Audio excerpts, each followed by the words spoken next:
Well, the number one thing is I would like to know, like, just a little bit about your background, how you got into acting. I know that your family has been in Hollywood, like the Yeah. Westmores. Yeah. Yeah. So I would love to hear more about that if you could tell us. Absolutely. In fact, it's funny because this is my when I go live on QVC and I have to Skype in, this is my setup. Nice. So I just like leave everything up and just leave it. I even when I did my podcast with Dr. Nassif, Demystify Beauty, I have the whole podcast thing set. It's still all here. Like this is my world. So this behind me is some of the basics to my family and where we are today. So going back to the late 1800s, my great grandfather was the wig maker to the royal court and Winston Churchill's barber. And then early 1900s came to the United States. He and his sons opened up a wig shop on Sunset. And Adolphe Monjou was doing Three Musketeers at the time, silent films. And it was a time when actors did their own hair and makeup. Well, he shaved off part of his mustache. Didn't know what to do. Ran into my family shop. They sewed together a tiny little piece of hair lace wig, glued it on. And that's when the director said, okay, actors are no longer touching their faces. They screw everything up as it is. So let's now create a makeup artist on set. So that was the birth of a true makeup artist on a Hollywood movie set. So from there, my family has done thousands and thousands of films. I mean, pretty much anytime you turn on a film from like the 50s, 60s, any 40s, 70s, all across their 80s, you'll see a Westmore name in the credits. Everything from Breakfast at Tiffany's, Creature from the Black Lagoon, Ten Commandments. My grandfather had Gone with the Wind, and that's actually partially what killed him, was the stress of it. And then moving all the way forward, you've got my dad, who carried on the family legacy, 9 Emmys, 1 Oscar.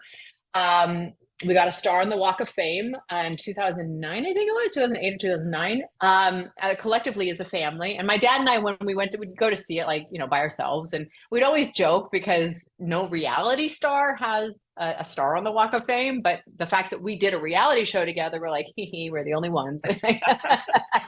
Kardashians couldn't do it, but we did. The Kardashians could never. Okay, let me be clear. Never did. Yeah. No, that's an amazing legacy. But also, like you said the buzzword for me, which is reality show. And I do recall a little bit back, you tweeted something about being on the Real Housewives of Beverly Hills. I don't know if you even remember this, but I just want to say, if we could make that happen, I would be thrilled. I actually had to end up skipping this season because it was like not doing it for me. So, if you would keep going down that path, let's see if we can get Andy Cohen on the line and get you. If we can't, well, here's a funny thing. I actually was interviewed. Really? And it did get down during the year of me and Denise Richards. But I don't have a ton of dirt on me. Like what you see is what you get, and I just spill it and I tell it all. Will I get into it with someone? I will. I think that's what makes a great housewife. Like, I think that's what makes an excellent housewife. Somebody who's all their stuff is already laid out, and they're willing to just no skeletons here. Say what they want to say, and they'll, the authenticity. That's what is missing. I mean, on all of the franchises. I agree with you. Yeah, on all of the there is a lack of. There's some that are really good at it. Emily Simpson, she's a good friend of mine on Orange County, and I think she's very authentic. I love her honesty, from her social media to being on the show. I love that woman with a passion, no pun intended. But she's just so near and dear to me, and I love her for her authenticity. Housewife wise, Beverly Hills, I don't know if you know this, but I've moved to Las Vegas. Oh, I didn't know that. No. Beverly Hills would be a tough one, but if I'm shocked they haven't done a Housewives of Las Vegas. I was about to say, that let would me be a tell great you, franchise. The amount of friends that I have in the UFC world, in the Raiders world, I could line them up. In fact, I'm really good best friends with one of the top burlesque dancers here, the only American to ever dance on the Moulin Rouge stage. And I asked her one day, I was like, would you ever do this? She's like, in a heartbeat with you? Yeah, I'd do it. Well, you know what? Now I have a new idea. Come on, Andy. Which is there you go. Which is that you get to produce your own reality show in Vegas, There you a go. la, because we need something new. The Real We do. Housewives Yeah. Yeah. franchises, I used to love them. I haven't watched any of them much this season because whatever. But you know what? This show's not about the Real Housewives. This is Passions podcast. Yeah. Yeah. I A have whole other podcast. ADHD, and sometimes I'll go off on tangents. So That's why I was talking about this product, because ADHD. yeah, You need this. I'm Hey, gonna well- listen. If you sell it to me, I'll buy it. That's where Orlo. Yeah. You gotta get Orlo. It's funny because her buzzword was that, and mine was all the makeup stuff that you were talking about. You're talking to an opera person, and I'm a theater person here. I'm an Me opera too. So, I've been singing opera she's- since I was 7. She's the opera person. I'm the musical theater person. I teach Me too, theater God, I love history. that. Yeah, I teach Oh. theater history. If you can and see right behind my camera here is the mask that Michael Crawford actually did wear in Phantom of the Opera. Right, Oh my right back there, goodness. right up there is a signed poster from Les Miserables from the cast in Los Angeles. Yeah. Yeah, I mean, my office is covered in musical theater because that was my goal. My dream as a little girl was to be in Phantom and Les Mis. Wow. And so and then how does that, so there you are, you have this family background, and then you seek out an acting career? So in a nutshell, what happened was my dad, is doing all these amazing movies, from Rocky to Rambo to, he was with Elizabeth Taylor for 10 years. He was Sylvester Stallone.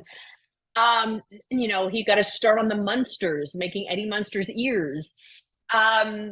Then moving forward, he got Star Trek, and he did that for 10 years. And he really actually took it to He Could Be Home while I was growing up.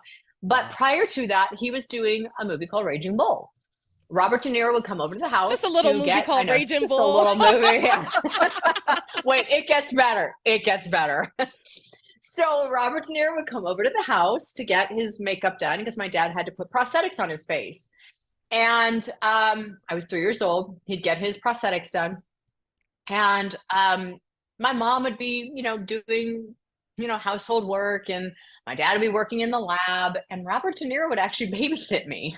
What? So after a while, my mom kept saying to my dad, he's going to ask for her to be the daughter in the movie. My dad was like, no, he's not. Sure enough, he came to my dad and said, look, I get along with your daughter so well. Can she play my daughter in the movie? I'm the brunette by the pool.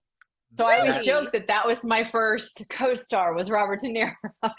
That's not a joke. What a That's co-star legit. to have. Yeah. That's I know, right? amazing. And so from Exactly. then on, you were just like, you kind of got the acting bug at that point. I did. So I went through almost like a mute phase for some reason. And my mom being Canadian, it's not that we don't believe in therapy, but she, just being Canadian, wanted to go more natural route. They put me in theater.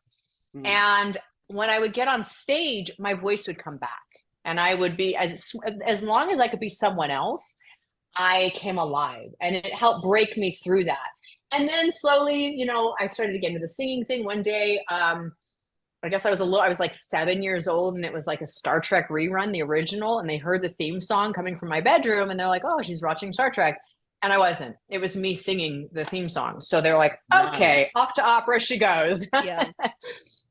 That's awesome. So that was the start of it all for me. Well, so going off of that, at what point did you go to audition for Passions? Like, was it a casting call? Was it? Yeah. It was So- a huge audition. I got to tell you, that was the most intimidating audition. Yeah. So I first went in and I met with the producers, and who have since passed, unfortunately. Because one thing I really did always appreciate with them is they had the foresight to see beyond because I was originally called in for Gwen, and they kept auditioning for Gwen. And I'll never forget sitting in the waiting room one day and seeing this girl walk by, and there was like all these people around her, and I was like, who's that? And somebody was like, oh, that's Susan Lucci's daughter. She's up for the role Gwen. I was like, well, there goes that job. I'm not getting that one. I'm not going to compete with Susan Lucci's daughter. Right. On a soap opera of all things. Yeah. Exactly, of all things. I'm like, good for her, but I guess I can leave now. So I did leave, and they called me back for Sheridan, and because they had cast Gwen, obviously. And they said, but they did say, we never really saw you as Gwen. We think you're more suited for this role, Sheridan. Now, mind you, I'm like 19 at the time. So And it's so funny because Sheridan was always like 28, 29. The character was always 10 years older than me. So I was like, okay, cool. Might as well. I'm not going to say no. But meantime, mind you, I had done a couple of guest roles. I went to the Fame School of Los Angeles for opera and theater and musical theater. I did an episode of Dexter. I did an episode of Weird Science, the TV show. Yeah. And long story short, things were not picking up. And my dad was asking people on the set of Star Trek, what did they recommend? And everybody was saying McKenzie should really audition for the Cincinnati School of Music, CCM. So I did. I got accepted. And this was the same time while I was auditioning for Passions. And I'll never forget getting the phone call of Passions. And I've got a couple of stories with that. But the quick one is I got the call for Passions. And then I asked my parents, like, what do I do? Because it was over the course of 6 months auditioning. So I called the dean of CCM and they said, you take that job. You're doing what all of these students want to be doing. So take the job. We will always have a seat open for you here at the college, which I thought was so amazing. So going back to the audition process, long story short, I kept getting called in of all these things, finally get called in for Sheridan. Like I just mentioned, I kept stuffing my bra because I was like, I knew that it was a soap. I knew that it was like sexy daytime kind of stuff. And I'm like, well, I'm sure they don't want like some flat chested chick in, early 2000s. That was not the thing. We're talking about coming out of the Pamela Anderson era. So I was like, that's not going to happen. So I kept stuffing my bra. And then I remember going to my parents and I was like, or my mom, and I was like, I'm just not comfortable with this right now. And she was like, if you want to go do something about it, I support you.